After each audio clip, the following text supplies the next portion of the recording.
Hardik Pandya Afghanistan ODI series ஆட மாட்டாரு. S, இன்ஜுரியால Hardik Pandya ruled அவுட்னு சொல்லிட்டாங்க.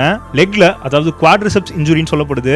என்ன ப்ரோ, நேத்து தான் பிசிசிஐ சிஓஇல ஃபிட்னஸ் டெஸ்ட் கிளியர் பண்ணிட்டாரு, கண்டிப்பா ஆப்கானிஸ்தான் ஓடிஐ சீரிஸ் ஆடுவாரு, ஹர்திக் பாண்டியா வராருன்னு சொன்னீங்க, இப்போ இப்படி சொல்றீங்கன்னு கேட்டீங்கன்னா சத்தியமா எனக்கும் அதே டவுட் தான், அதே கன்ஃபியூஷன் தான். உண்மையாவே நேத்து ஃபிட்னஸ் டெஸ்ட் கிளியர் பண்ணிட்டாருன்னு சொல்லப்படுது. ஆனா அவுட் ஆஃப் நோவேர் நேத்து நைட் திடீர்னு கால்ல இன்ஜுரின்னு சொல்லப்படுது. ஹர்திக் பாண்டியா பெங்களூர்ல ஹாஸ்பிட்டலும் போய் விசிட் பண்ணிருக்காரு.